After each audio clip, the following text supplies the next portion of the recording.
Bradesco. Entre nós, você vem primeiro. Boa noite. Boa noite. O Ministério da Saúde anunciou novas ações de enfrentamento à dengue, em apoio aos estados e municípios com o maior número de casos. Em São Paulo, a doença é considerada epidêmica em 5 bairros da capital. Mesmo com todos os cuidados, há 15 dias, a família toda do seu Carlos foi infectada.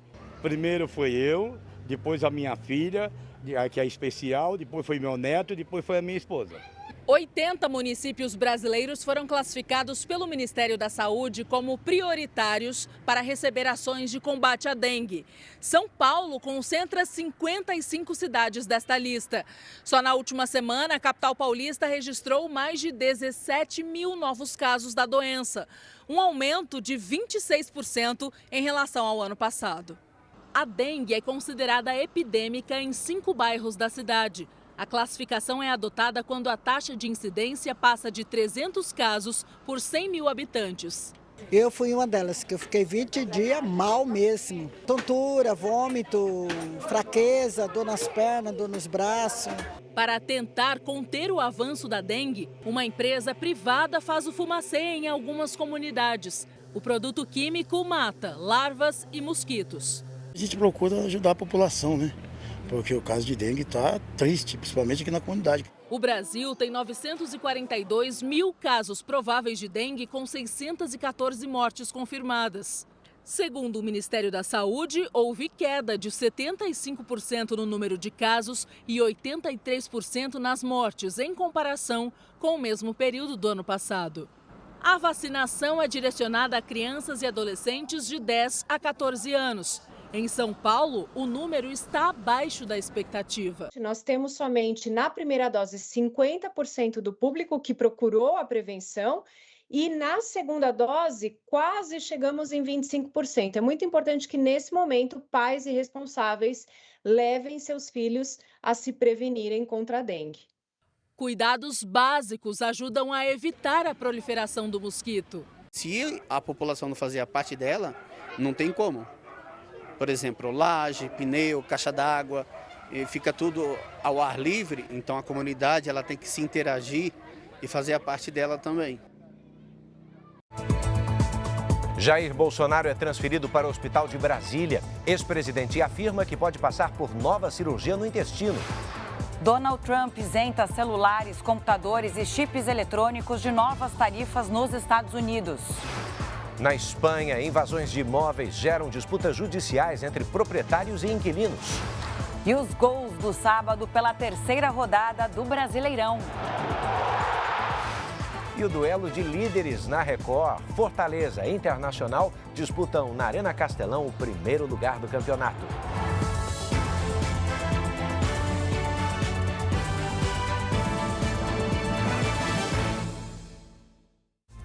Oferecimento Bradesco, eleito o melhor banco para investir.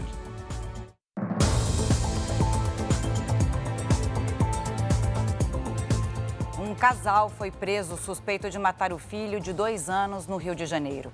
Eles vão responder por homicídio e maus tratos. A polícia encontrou suspeitos em endereços diferentes.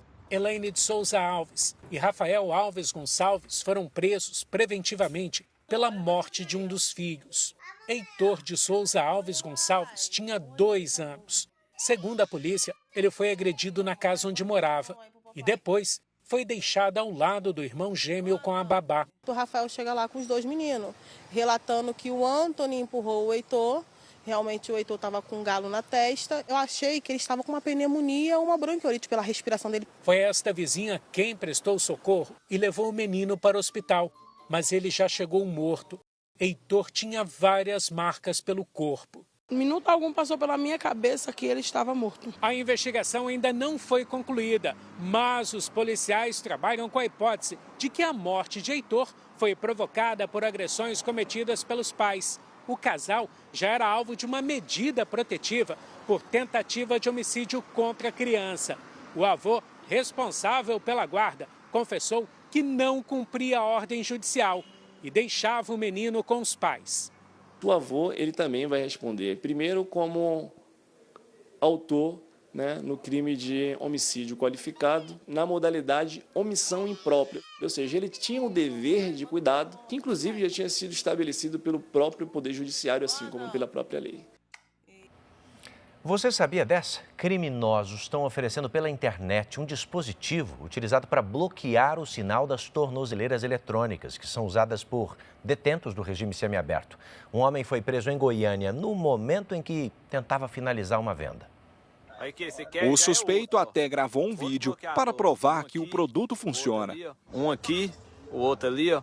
Uma tornozeleira aqui, ó, mas só um bloqueia 10 tornozeleiras. Ele foi preso em Goiânia no momento em que iria entregar 2 bloqueadores de sinal de tornozeleiras eletrônicas para presos em regime semiaberto. Corta, né, o sinal da tornozeleira, que é ligado a um sistema, uma central de monitoramento, que ela não consegue saber a localização onde o monitorado está. Cada tornozeleira eletrônica custa aos cofres públicos cerca de R$ 200 por mês. Esse é o valor do aluguel. Mas os criminosos descobriram formas de burlar o funcionamento do equipamento gastando muito pouco. Na internet é fácil encontrar anúncios que oferecem o equipamento por preços a partir de R$ 30.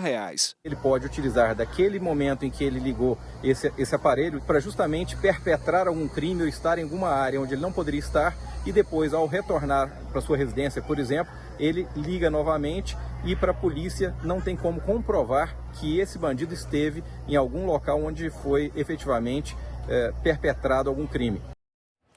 2.800.000 pessoas já foram diagnosticadas com esclerose múltipla, isso é em todo o planeta. E o tempo médio entre os primeiros sinais e a confirmação da doença pode levar até 5 anos, porque não há sintomas específicos.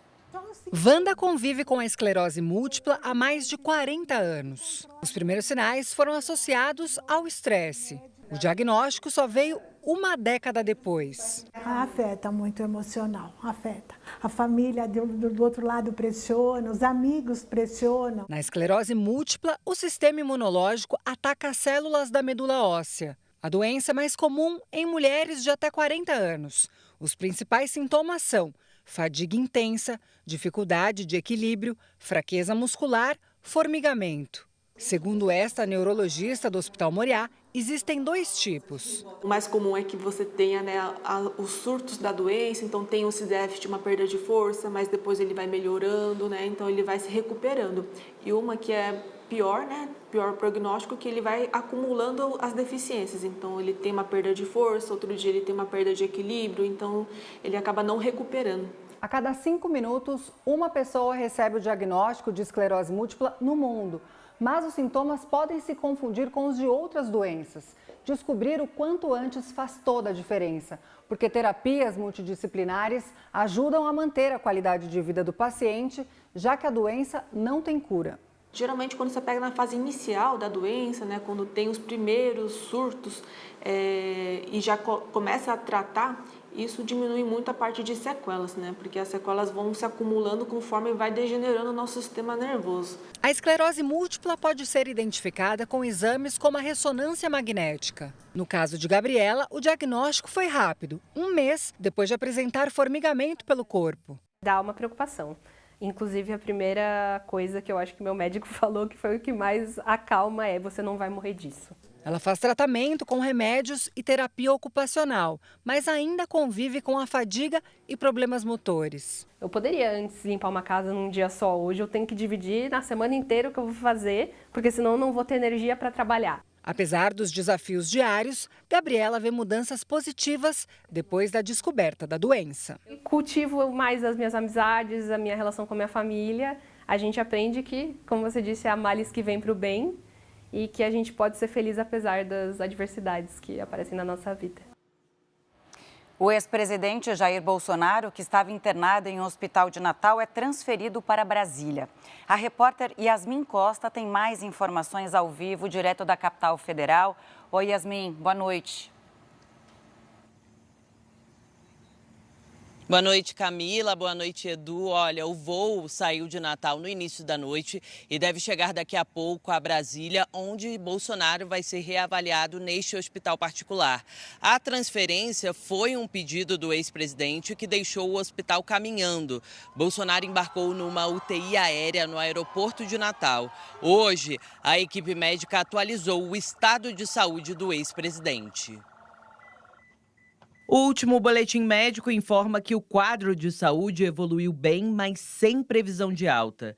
Em um vídeo publicado nas redes sociais, Bolsonaro disse que deve passar por uma nova cirurgia. Continuamos o tratamento e com possível intervenção cirúrgica. Mas o médico pessoal de Bolsonaro não confirma a necessidade do procedimento. No momento, está descartada a necessidade de uma intervenção cirúrgica de urgência e emergência, o que não significa que tenha havido resolução do quadro de suboclusão intestinal. E isso, portanto, demanda a reavaliação periódica ao longo de horas e dias para que seja tomada uma decisão num segundo momento. Bolsonaro sentiu dores na quinta-feira. O quadro se agravou ontem durante um evento do PL no interior do Rio Grande do Norte.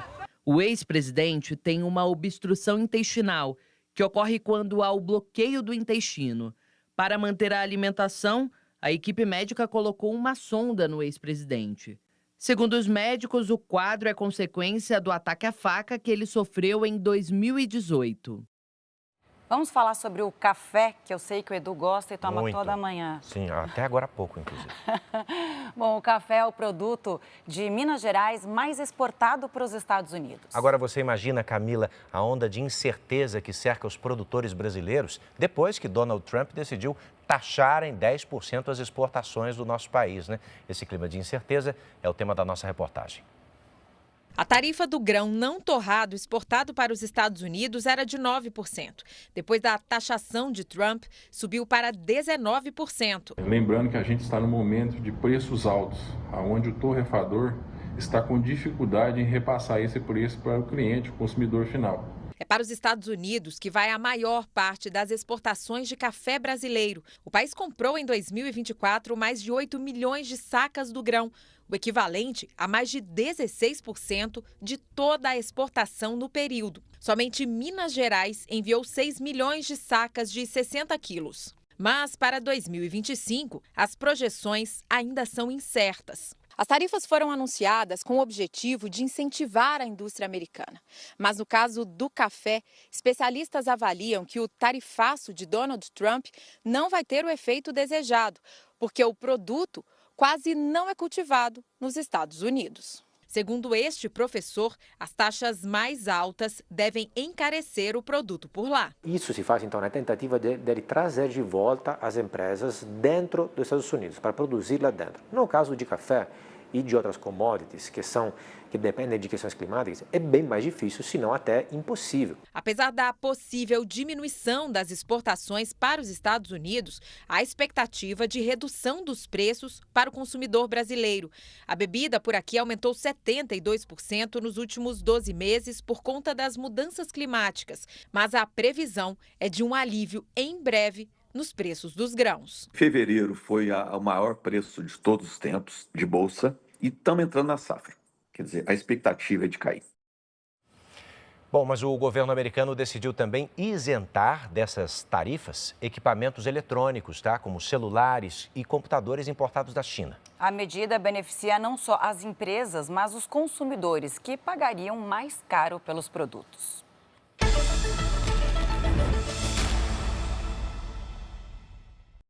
Aparelhos celulares, computadores e peças para a fabricação desses dispositivos estarão isentos da taxa de 145% imposta à China.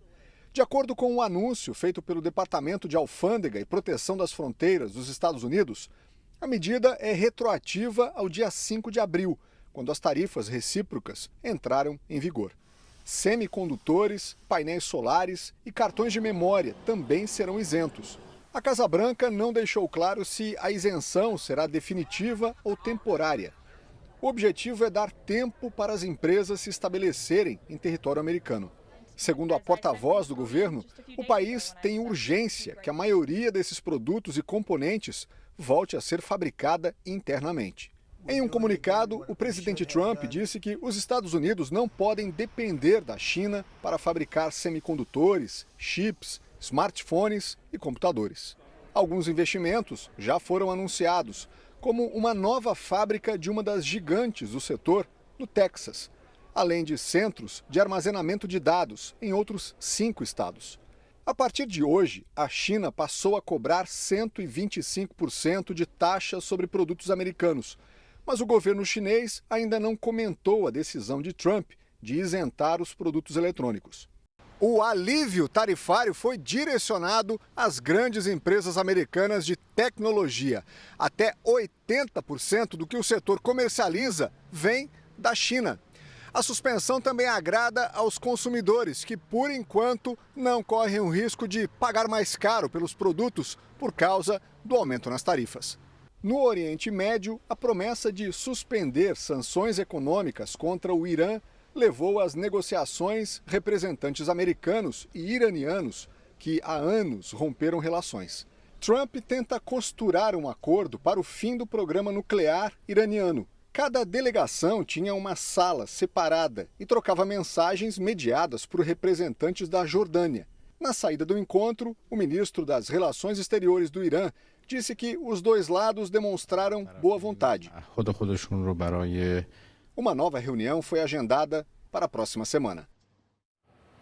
As montadoras de veículos do Japão e da Coreia do Sul anunciaram que devem ampliar a produção no território americano para evitar a tarifa extra.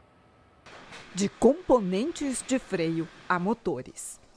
Esta fábrica em Aichi é um dos exemplos da vocação japonesa para o setor automotivo. Somente no último trimestre do ano passado, foram fabricados mais de 2 milhões de carros em todo o território japonês. Em 2023, mais de 30% da produção foi destinada aos Estados Unidos. Um comércio que movimentou 248 bilhões de reais. Não exportamos peças diretamente para os Estados Unidos, mas fornecemos material para veículos que são exportados. Estou preocupado. Teremos que cortar custos. Tenha dó, diz o empresário.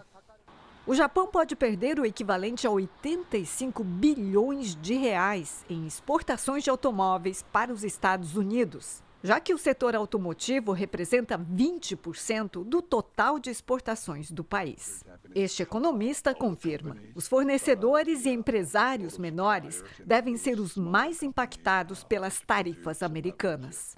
O aumento de custos, as leis ambientais mais rígidas e a maior procura por veículos elétricos estão entre os desafios que o setor automotivo enfrenta há anos no Japão.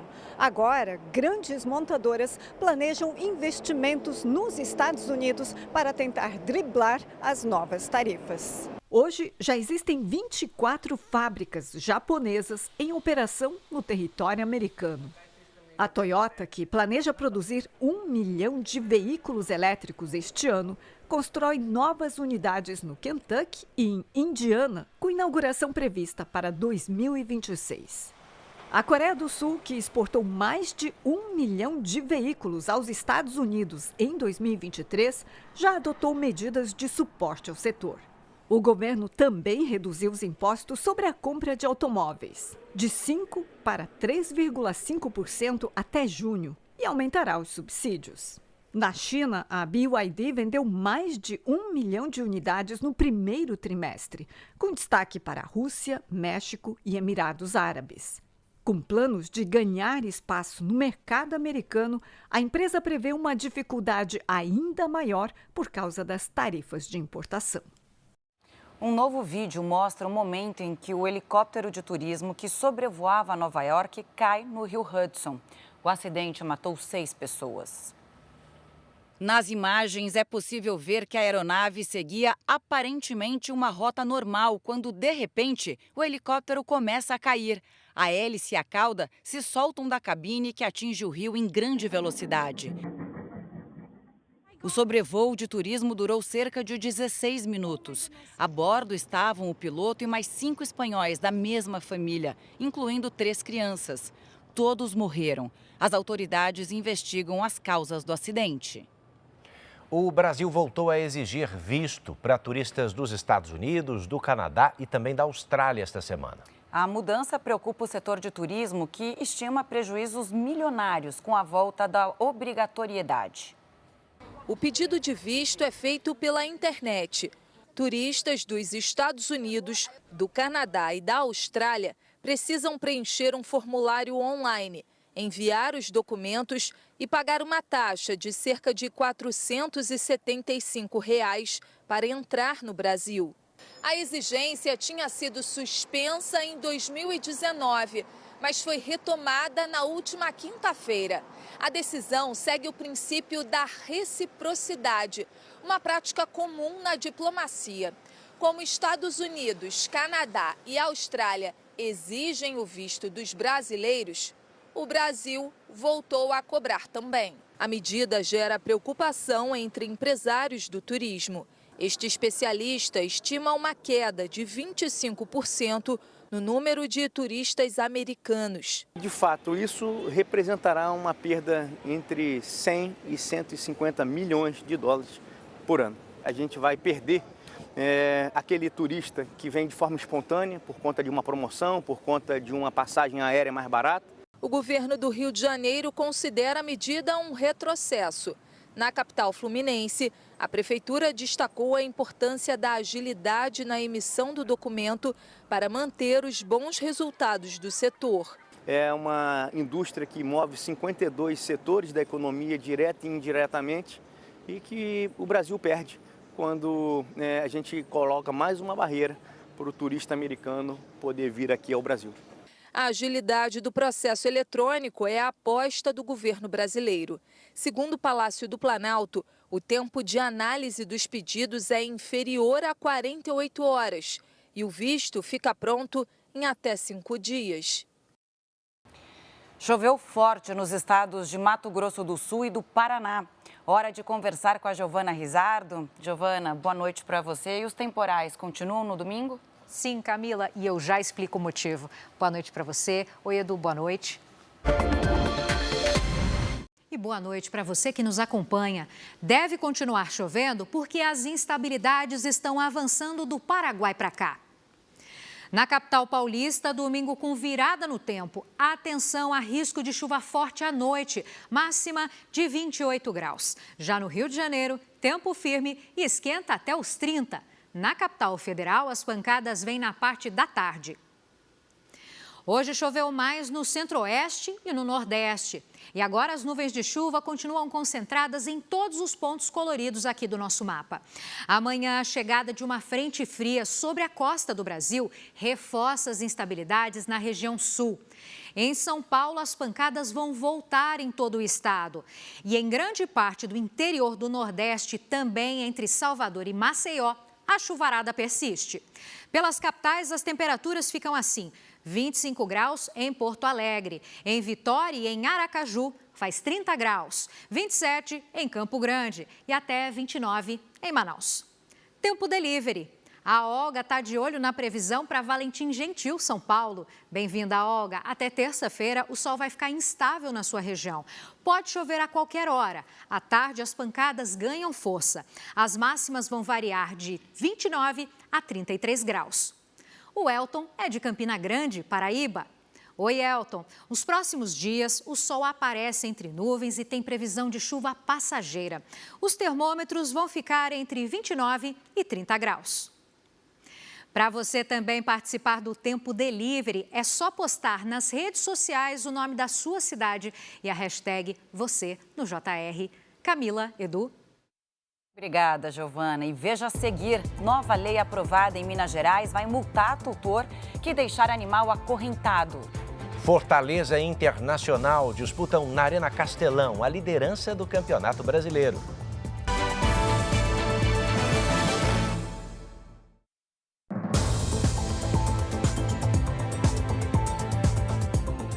Já estamos de volta para conversar com você sobre a falta de descanso dos motoristas, hein? É uma das principais causas de acidentes envolvendo caminhões no Brasil. Minas Gerais e Bahia lideram as multas por desrespeito à lei do descanso nas rodovias federais. José percorreu 1.400 quilômetros de Belo Horizonte até Salvador. Um dia inteiro na estrada. Depois de descarregar a mercadoria, teve que ficar parado neste posto, na BR-324, para cumprir a lei e descansar por 11 horas, depois de 24 horas trabalhando. É muito pouco tempo rodado, você fica mais parado que trabalhando, né? 8 horas já estava bom demais, né? É o suficiente, ninguém descansa, dorme 11 horas, não. O período de descanso não pode mais ser fracionado, como determinou o Supremo Tribunal Federal. Além disso, os caminhões devem estar equipados com cronotacógrafo, aparelho que mede o tempo rodado. O comprovante é pedido nas fiscalizações e quem for flagrado infringindo a legislação recebe multa de R$ 130. Além dessa penalidade, o motorista também tem uma penalidade administrativa. Ele vai ter que se dirigir a um local adequado, né, para realizar esse descanso de 11 horas ininterruptas e se apresentar posteriormente em um dos nossos postos, comprovando que realizou esse descanso. No Brasil, de janeiro a março deste ano, mais de 31.200 motoristas foram flagrados descumprindo o período de descanso. Um aumento de 54% em relação ao primeiro trimestre do ano passado. Os estados de Minas Gerais e Bahia lideram as autuações. Cerca de 800 mil caminhoneiros rodam pelas estradas brasileiras. Aqui na Bahia, foram registrados cerca de 1.300 acidentes com veículos de carga e 64 mortes em 2024. A Polícia Rodoviária disse que as causas desses acidentes estão relacionadas à falta de descanso dos motoristas.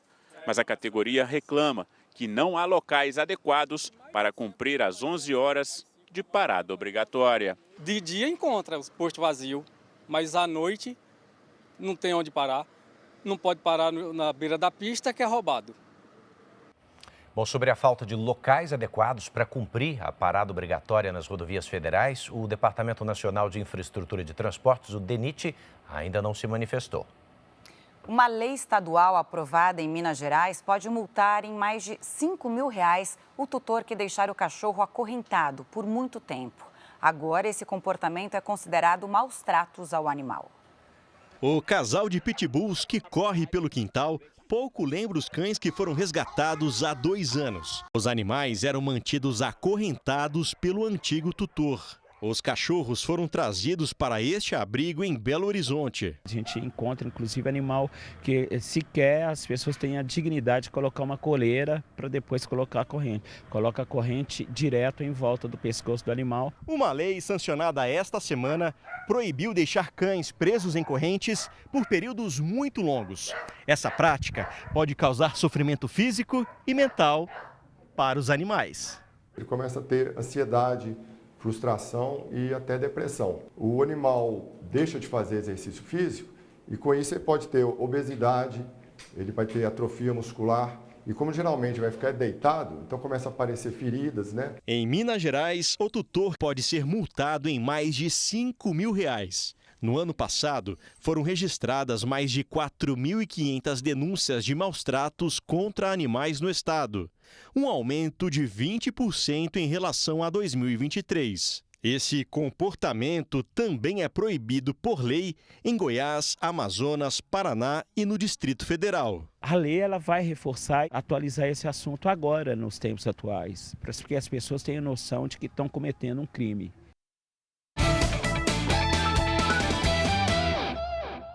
Bom, amanhã aqui na Record você vai acompanhar um jogo de líderes, né, pela 3ª rodada do Brasileirão. O Fortaleza recebe o Internacional no Ceará. A Duda Gonçalves está com a gente e vai trazer mais detalhes desse jogão. Boa noite, Duda. Boa noite, Edu. Boa noite, Camila. Boa noite para você também. O Fortaleza vai jogar com a força da torcida e o Internacional viajou com uma boa notícia. Hoje o técnico Roger Machado renovou o contrato até o final do ano que vem.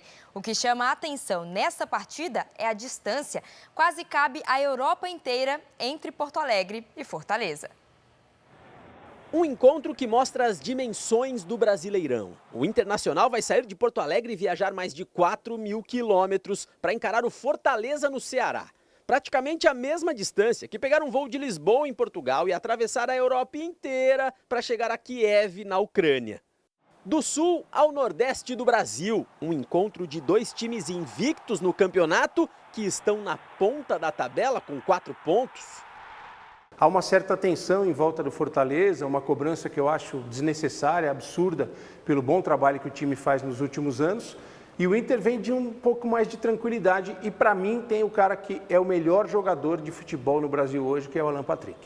Nessa semana, o Alampa, como chamam os colorados, fez 3 gols no mesmo jogo pela Libertadores. Já o Fortaleza viveu momentos de tensão em Santiago, depois que torcedores invadiram o campo e o jogo precisou ser suspenso. Do lado de fora, 2 torcedores morreram. Para tentar esquecer o que aconteceu no Chile pela Libertadores, o Fortaleza volta para sua casa no Campeonato Brasileiro, a Arena Castelão. E aqui nesse gramado, contra o Inter, o Lion não perde desde 2019. São 5 jogos, com 4 vitórias e 1 empate. Eles conhecem a equipe já acho bastante tempo, não se conhece bastante. Eu cheguei pouco tempo aqui no clube, mas já estou em casa já. Com esse grupo que me abraçou, a comissão, todas as pessoas que trabalham aqui, eu acho que isso é muito importante para a gente poder entrar nesse jogo de domingo e sair com a vitória, se Deus quiser. Mas o Internacional também tem um tabu a defender. O Colorado é o único time invicto na temporada. Campeão gaúcho, ainda não perdeu em 2025. Além da viagem longa, de um campo que a gente sabe que não é dos melhores e contra uma equipe qualificada que é o Fortaleza, que já vem alguns anos já se mantendo no topo da tabela do Brasileiro, vem conquistando seu espaço no cenário nacional. É um jogo grande, um jogo grande dentro do campeonato. Quem leva a melhor nesse duelo do Nordeste contra o Sul? Fortaleza e Internacional se enfrentam amanhã, a partir das 7h30 da noite, com transmissão da Record, do R7 e do Play Plus. A gente está te esperando para falar sobre a crise habitacional que provoca invasões de imóveis na Espanha e disputas na justiça. E os gols dos 3 jogos deste sábado pelo Campeonato Brasileiro.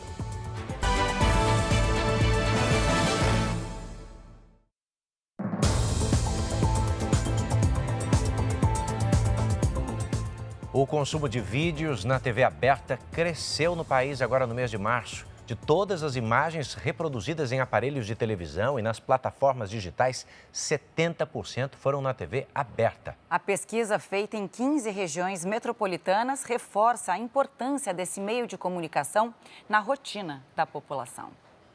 Na casa de muitos brasileiros, ela é uma companheira. Eu não troco televisão por nada. A minha profissão é assistir televisão. Eu tenho o costume de chegar em casa, ligar a televisão para ver o jornal, todos os dias. Para essa família, toda hora é hora de ver TV. Ela fica ligada de manhã até à noite. Na Casa da Celeste, quando se trata de entretenimento e informação, a TV aberta tem um papel fundamental. É pela televisão que ela fica sabendo do que se passa no Brasil e no mundo. Uma rotina que envolve também toda a família. A televisão, ela informa o que está acontecendo naquele momento, Então, por exemplo, eu adoro a parte de jornalismo. E ali eu já consigo me organizar, tanto na parte de trânsito, o que está interditado, o que não está interditado. A agilidade da notícia é uma das marcas da TV aberta, que atrai milhões de telespectadores. Eu gosto mesmo de reportagens, viu? De novela, lógico, qual é o brasileiro que não gosta de novela, Mas uma boa reportagem, às vezes a gente, vai chover, liga a televisão. Uma pesquisa feita em cidades de 15 regiões metropolitanas mostra que em março deste ano, de todo o consumo de vídeos entre televisão e plataformas digitais, 70% dessas imagens foram reproduzidas na TV aberta, alta de 2,6% em relação a janeiro. O Brasil é o país da América Latina onde os indivíduos passam mais tempo consumindo TV aberta. Eu estou falando ali mais ou menos 298 minutos em média por dia. É bastante coisa, ele é bem significativo. Segundo a pesquisa, em março, os brasileiros ficaram 5 horas e 2 minutos por dia, em média, assistindo a programas na TV aberta e em canais por assinatura. Enquanto isso, no mesmo período, a procura por plataformas de streaming com conteúdo sob demanda foi menor, 2 horas e meia por dia. O consumo de vídeos no YouTube em aparelhos de TV chegou a 12,5% em março, queda de 6% em relação a janeiro. A pesquisa também revela que um público mais jovem, entre 25 e 34 anos, voltou a assistir mais programas nas TVs aberta e fechada. Assistir o jogo é só na televisão. Quando eu estou em casa, fico o dia inteiro no pé da TV. Dia, noite, pouco de jornal, pouco de filme, esporte. O Campeonato Paulista, transmitido pela Record, foi um sucesso de audiência. Os jogos chegaram a mais de 76 milhões de brasileiros. Seja no esporte, no entretenimento ou no jornalismo, a TV aberta continua cada vez mais presente na rotina da população. A TV aberta, para mim, eu tenho a sensação de que a informação chega mais rápido. Tudo para mim é imprescindível a televisão hoje. É isso, é a força da televisão. E a gente quer fazer mais companhia ainda para você. Produtores do Rio Grande do Sul celebram o fim da vindima, que é o nome dado ao período de colheita da uva para a produção de sucos, vinhos e espumantes. Bom, depois de um ano marcado por muitos desafios, com as inundações lá no estado, a boa safra traz agora muitos motivos para comemorar. O clima durante a colheita da uva, iniciada ainda em janeiro, foi decisivo para garantir frutos de alta qualidade. A safra deste ano superou as expectativas. Foram colhidas 750 mil toneladas de uva, o que representa um crescimento de 38,5% em relação ao ano anterior. Nós tivemos as horas de frio suficiente no inverno, foram bem importantes, e agora na fase final da colheita, tivemos a quantidade de chuvas adequadas e bastante insolação. O Rio Grande do Sul é responsável por 90% da produção nacional de uvas. Nesta última safra, 15 mil famílias se dedicaram ao cultivo, principalmente nas cidades de Serra e na Campanha Gaúcha. O resultado é uma safra histórica que reflete a força e a resiliência do setor. Mesmo diante dos desafios climáticos enfrentados pelo estado, como as inundações do ano passado. O sucesso da safra também reflete diretamente na produção de sucos, vinhos e espumantes. O Rio Grande do Sul responde por 85% da produção vinícola nacional, a grande maioria na Serra Gaúcha. A família do Douglas comemora a colheita. Essa safra foi muito boa, com as uvas vieram bonitas, vieram com bastante qualidade, o que com certeza vai trazer vinhos ótimos aqui para nós. E quem aprecia bons rótulos já pode brindar. A boa safra de uva na Serra Gaúcha deve render vinhos ainda mais especiais nesta temporada. A gente fica muito feliz, pela safra ter sido maravilhosa. Sabemos então que vamos ter ótimos vinhos nesse ano. Saúde. E o preço dos ovos de Páscoa, hein, gente? Tá mais alto. Por isso, vale aquela pesquisa de sempre. E quem pesquisa vai descobrir uma diferença que pode chegar a 60%. Um levantamento mostra que quase metade dos consumidores pretende gastar menos esse ano, entre R$50 e R$100. O cartaz anuncia. A Páscoa está logo aí. Mas o preço dos ovos assusta. O chocolate virou salgado. Mas assim, a gente sempre busca um ovinho pro neto. A tática de Luciane para alegrar a família é bater perna. Eu tenho feito bastante pesquisa. Eu trabalho na região da Zona Leste. Lá também eu fui em uma outra loja olhar, vim aqui. Eu acho assim, tem coisa bem cara, mas tem uns ovos esse ano que eu achei que estão ok. Assim. Um levantamento exclusivo da Fundação Getúlio Vargas para o Jornal da Record revelou que quase 50% dos brasileiros pretendem gastar menos nesta Páscoa. A maior parte dos consumidores mesmo afirmou que vai gastar até R$50 ou até R$100. Nós temos alguns fatores que incomodam o consumidor, como o aumento dos preços e principalmente o aumento dos preços dos alimentos. Nas lojas, o ovo simples de 50 gramas, como este aqui da marca mais barata, custa R$ 7,00.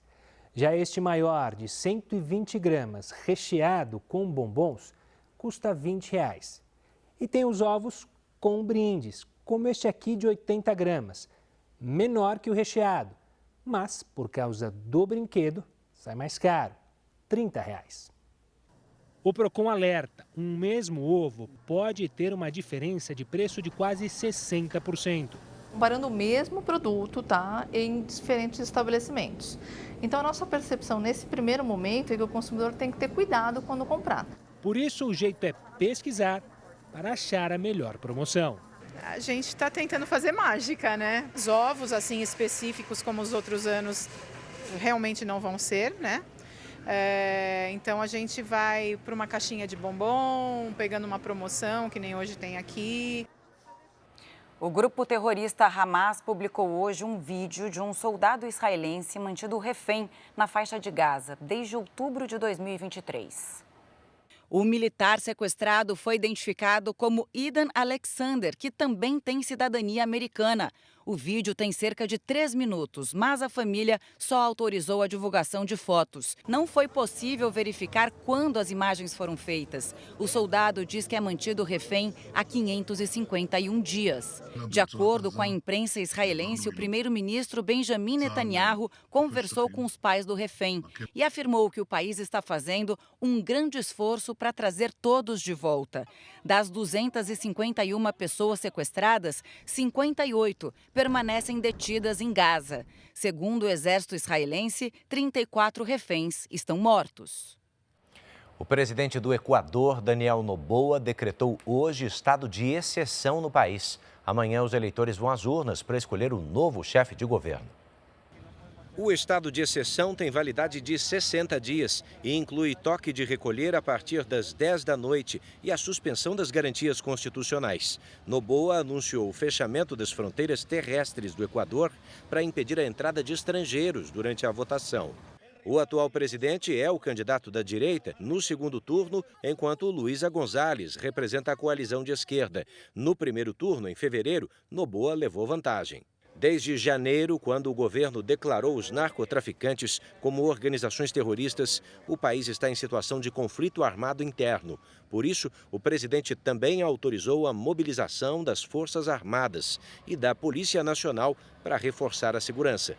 Para saber como a ligação entre traficantes equatorianos e cartéis mexicanos transformou o Equador num território de caos e violência, aponte a câmera do seu telefone para o QR Code que está na tela. Assista no Play Plus o documentário Narcoestado, que mostra como o país, até então o mais seguro da América Latina, passou a ser dominado por facções e agora enfrenta uma crise sem precedentes. A Argentina fechou um acordo bilionário com o FMI e pôs fim às restrições ao mercado de câmbio oficial. O país vai receber um empréstimo de 20 bilhões de dólares do Fundo Monetário Internacional, o equivalente a 101 bilhões e 800 milhões de reais. Segundo o presidente Javier Milei, o dinheiro vai fortalecer o Banco Central do país. As restrições à compra de dólares, em vigor desde 2019, acabam na próxima segunda-feira. O Ministério da Economia argentino também anunciou que vai adotar um regime de câmbio flutuante. A crise habitacional na Espanha transformou a falta de moradia numa disputa desleal. Muitos moradores agora estão tendo seus imóveis invadidos ou ocupados de forma irregular. Se aproveitando de brechas na lei, os conflitos judiciais se arrastam por meses. O Jornal da Record foi até Barcelona e conversou com pessoas que enfrentam essa situação. Confira na reportagem da enviada especial Denise Odorici. Numa tarde, na região de Barcelona, Elizabeth Munhoz tenta contato com o inquilino que mora no apartamento dela. Mas ninguém atende ao interfone. Não creo que abra. Ela resolve entrar no prédio, onde viveu boa parte da vida, e bater na porta do próprio apartamento. De novo, ninguém responde. Até que, finalmente, o homem chega do trabalho. Eu necessito minha casa. O inquilino e a proprietária tinham uma boa relação. Mas quando Elizabeth voltou de uma longa temporada no exterior e pediu o apartamento de volta, a situação mudou. Este piso é meu, não é tuyo, é minha casa. Larsen Sabak vive aqui há 2 décadas com a família. Ele foi avisado há mais de 1 ano que precisa entregar o apartamento. Mas o homem diz que não consegue encontrar outro lugar que possa pagar. Eu buscando piso não encontro. Como alquiler um piso a 1.200. E aqui pagas quanto? Aqui pagas quanto? De antes, 600. As brigas e discussões acontecem há mais de 1 ano. Nesse tempo, Elizabeth e a filha vivem na casa de familiares. Em novembro de 2023, hago já todo o correspondiente que indica a lei. En primer lugar, mandar un burofax para a finalización de contrato e a partir daqui ele se opõe a irse ou vai alargando. Elizabeth já gastou mais de R$12 mil com advogados para tentar resolver a situação. A raiz do problema está numa lei espanhola que protege os inquilinos que se declaram em situação vulnerável e se torna mais grave num país em que há déficit habitacional e 45% das pessoas que moram de aluguel estão em risco de pobreza ou de exclusão social.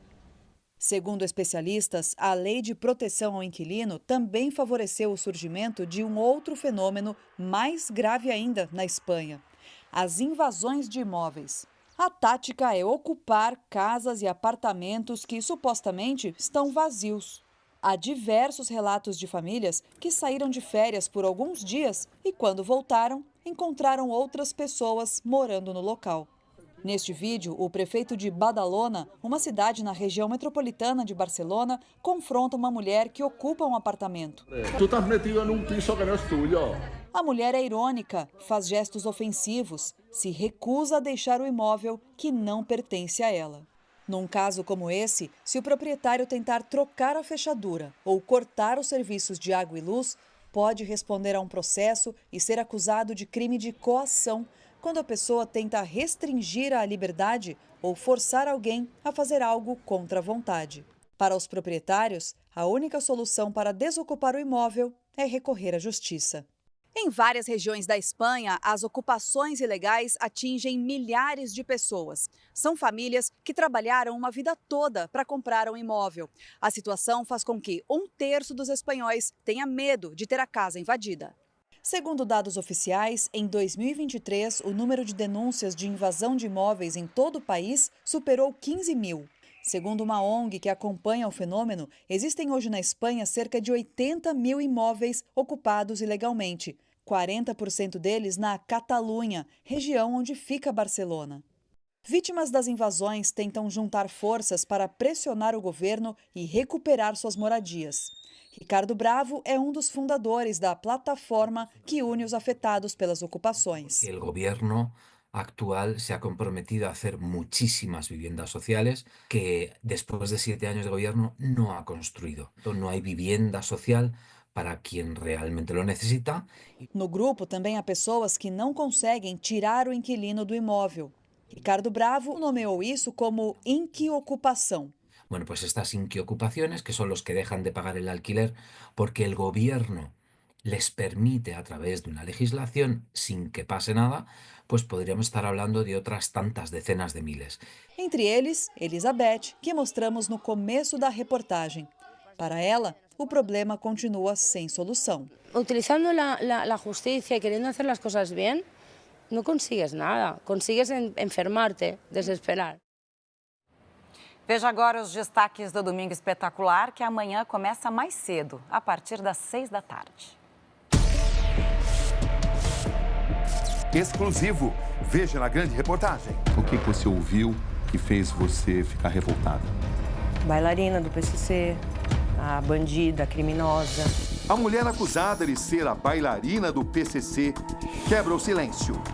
Você se arrepende de algum ato seu? Como os caminhos de Natasha Ohana, uma celebridade da televisão, ex-bailarina do Faustão, se cruzaram com os de Valdeci Alves dos Santos, um dos principais líderes do PCC. Você acha que o que você ganhava como bailarina é compatível com alguém que movimenta pelo menos 15 milhões de reais? O Domingo Espetacular de olho nas gangues da Aliança. A gente mostra por que esse tipo de crime tem crescido em todo o país. O relato de quem sobreviveu ao ataque dos assaltantes. Ele vem na minha direção mesmo, ele só queria a aliança. E o destino das joias roubadas que movimentam o mercado clandestino do ouro. A história do turista baleado enquanto tentava defender a família de um assalto antes de embarcar em um cruzeiro. O rapaz que estava lá que me segurou, ele falou, não vai, você vai morrer. A nova fase da vida da cantora Kelly Key. Em Angola, novas oportunidades surgem a todo momento, né? Kelly Key abriu as portas de casa em Luanda para o Domingo Espetacular, em uma reportagem especial sobre o dia a dia de uma das cidades mais importantes da África. Xuxa Meneghel em um bate-papo especial. A apresentadora me recebeu para falar do novo trabalho e um problema de saúde que afeta a vaidade de homens e mulheres, a alopécia. Não tenho vergonha de me expor ou de mostrar isso. Por causa da doença, Xuxa precisou passar por um transplante capilar. É no Domingo Espetacular. Um pouco mais cedo, logo após o programa Acerte ou Caia. O deputado Chiquinho Brazão deixou o Presídio Federal de Campo Grande, em Mato Grosso do Sul, por decisão do ministro Alexandre de Moraes, do STF. Ele vai cumprir prisão domiciliar no Rio de Janeiro com tornozeleira eletrônica. Chiquinho e o irmão, Domingos Brazão, são acusados de serem os mandantes do assassinato da vereadora Marielle Franco e do motorista dela. Os dois são réus por homicídio qualificado. Em Bonito, Mato Grosso do Sul, turistas têm sido mordidos por peixes. A área de banho onde ocorreram os ataques chegou a ser isolada por segurança. Por 10 dias, o lago artificial ficou interditado por determinação do Instituto de Meio Ambiente do Estado. O local vinha registrando acidentes por causa da mordida de peixes, como conta uma das turistas feridas. No que eu baixei a mão, que nós fomos fazer a selfie, eu senti aquela fisgada. Ainda puxei e o peixe ainda veio junto, né? Porque eu fui rápida para puxar o dedo. Ela perdeu parte de um dos dedos. Foram pelo menos 30 ataques ao longo dos últimos meses. Segundo o proprietário do local, o peixe que tem atacado as pessoas é da espécie pacu. Ela foi colocada no lago há 20 anos. Este biólogo explica que o hábito dos turistas de alimentar os peixes para fazer vídeos e fotos pode ter contribuído para os ataques. Muitas vezes a coloração da unha, um objeto na mão, movimentação muito característico de dar alguma coisa, pessoas às vezes chamando para foto, fazendo um movimento, pode caracterizar para o bicho um fornecimento de alimento. No local existem placas que reforçam o alerta. Ao adentrar aqui no local, ele já recebe um manual de usuário mesmo, com todas as informações e inclusive bem frisada essa de não alimentar os peixes. Depois que o lago foi interditado pelo Instituto de Meio Ambiente aqui do estado, um projeto de segurança foi realizado. Ali atrás a gente consegue ver, é uma barreira de contenção que foi criada justamente para separar os peixes da área de banho onde ficam os turistas. Esta semana, o órgão aprovou a estrutura de contenção. Em nota, o Instituto informou que revoga a suspensão para as atividades no lago, desde que o turista permaneça na área delimitada por barreira fixada de arame. Apesar do incidente com os peixes, o turismo na região da Serra da Bodoquena não foi afetado. Tudo muito bem feito. Então, e com segurança, que é uma coisa que eu acho, né, que a gente precisa.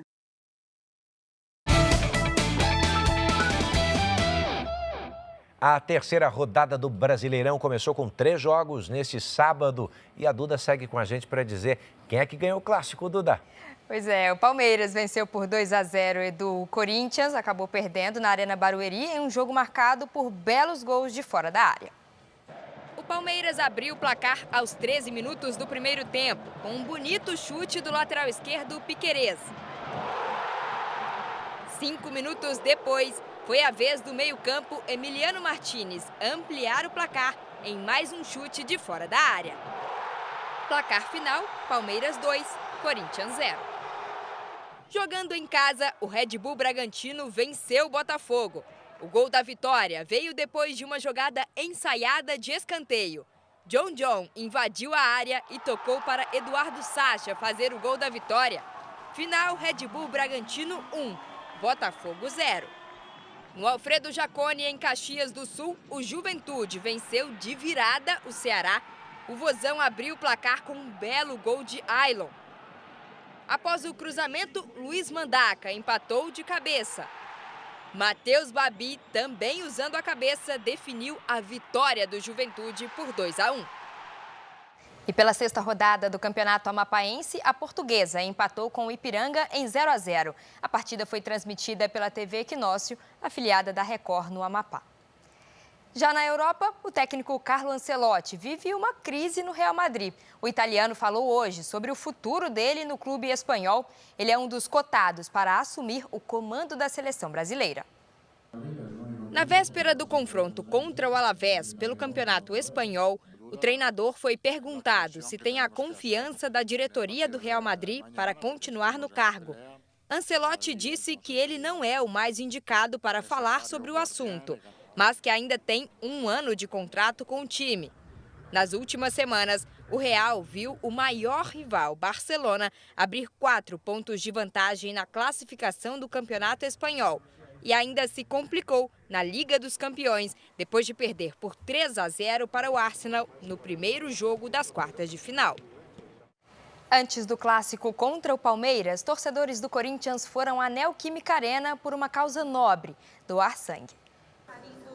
Na casa de um dos maiores clubes do país, a torcida mostrou que também sabe jogar junto fora dos gramados. Pelo Corinthians a gente faz qualquer coisa, né, cara? É muito gratificante a gente saber que a gente pode ajudar o próximo, né? A gente faz de coração mesmo. A primeira edição da campanha Sangue Corintiano deste ano foi realizada na Neoquímica Arena. O projeto é uma parceria entre o Corinthians e a Secretaria da Saúde de São Paulo. Mais de 1.000 torcedores participaram da ação que busca reforçar os estoques dos bancos de sangue no estado e incentivar a solidariedade por meio da doação. Fico muito feliz hoje como presidente do Corinthians poder participar, poder estar engajado nisso. E aqui é a casa do povo, essa hora não tem time. O ministro da Saúde, Alexandre Padilha, participou da campanha e também fez a parte dele. 1.000 bolsas de sangue significa salvar 4.000 vidas. A cada doação, você está salvando 4 vidas. A torcida sempre exige que o jogador doe o sangue dentro do campo. A torcida está doando sangue aqui para salvar vidas nesse campeonato, para que a gente possa salvar vidas. Este é o 17º ano da ação, que acontece a cada 4 meses. Eles vêm 3 vezes ao ano doar aqui na Arena. Então, eles esperam nossa campanha para doar. Nosso projeto, atualmente, já somamos aí 600.000 vidas salvas. Emily tem 18 anos e nasceu com uma doença genética que provoca anemia intensa. Desde a infância, precisa receber transfusões de sangue a cada 3 semanas. Ciente da importância da doação, ela se tornou voluntária na campanha. Eu preciso muito também, muitas pessoas também precisam disso e salva muitas vidas, né? Amanhã você vai acompanhar aqui na Record Fortaleza e Internacional pelo Brasileirão. Além de disputarem a ponta da tabela, os times têm algo em comum: 2 vovós apaixonadas por futebol. Um cenário de praia e sol vai enfeitar o palco da disputa entre Fortaleza e Internacional neste domingo na Arena Castelão. E nessa terra de gente apaixonada por futebol, encontramos uma torcedora muito especial. A vovó Maria Nirenilde, de 82 anos, torcedora de carteirinha do Fortaleza. Só quando eu não existir mais que eu vou deixar de ser sócia do Fortaleza. Sócia do clube há mais de 25 anos, vó Maria adora frequentar as arquibancadas do estádio. E eu não perco não, todo jogo que passa, se eu não estiver lá no Castelão, eu assisto na televisão ou no rádio, não perco no jogo dele. A torcedora está sempre atenta aos lances e não falem mal do time perto dela. Se chatear, tem a resposta em cima da hora. O filho dela também é Fortaleza. Ele conhece a mãe como ninguém e já sabe as manias da torcedora. É o ritual, né, dela, que quando tem jogo, ela fica no cantinho dela lá no quarto, não quer muito conversa com ninguém. Aí a gente já sabe que ela já esperava para assistir o jogo, né? A 4.200 quilômetros da capital cearense, encontramos outra vovó que não perde uma partida. Só que essa é fanática pelo Internacional. Nascida em 1934, vó Noêmia é uma verdadeira lenda entre os torcedores colorados. Aos 90 anos, ela esbanja energia e carisma. Nas redes sociais, ela publica o carinho que recebe dos jogadores do Inter. Entre eles, o craque do time, Alan Patrick. 90 primavera com essa saúde aí. Da janela, a vista é privilegiada. Vó Noêmia consegue ver o Beira-Rio ao lado do Guaíba, na região central de Porto Alegre. 47 passos até chegar na cadeira que eu sento, que é na acessibilidade. Da casa da avó Noêmia até o estádio são poucos metros. Ela viu o Beira-Rio ser inaugurado em 1969. Sempre que pode, está nas arquibancadas. Como Fortaleza e Internacional vai acontecer no Nordeste, será pela Record que ela vai acompanhar o jogo pela terceira rodada do Campeonato Brasileiro. São histórias de amor ao futebol que inspiram gerações. São 91 anos amando esse clube. Torcer pro rival nunca. Não, nem de brincar, nem sonho. E não se esqueça, amanhã a Record, o R7 e o Play Plus transmitem a partir das 7h30 da noite o confronto entre Fortaleza e Internacional pela terceira rodada do Brasileirão. Bora fazer tudo bonitinho para as nossas vovós, né, Duda? É isso. Obrigado, viu? Boa noite para você. A gente está ficando por aqui. Você pode conferir a edição de hoje na íntegra no Play Plus e em todas as nossas plataformas digitais. Lembre-se, a programação da Record está disponível ao vivo e gratuitamente no Play Plus. Fique agora com a Patrulha do Consumidor no Cidade Alerta, edição de sábado. E logo depois tem Super Tela. Não perca. Boa noite. A gente se vê segunda no Fala Brasil. Boa noite.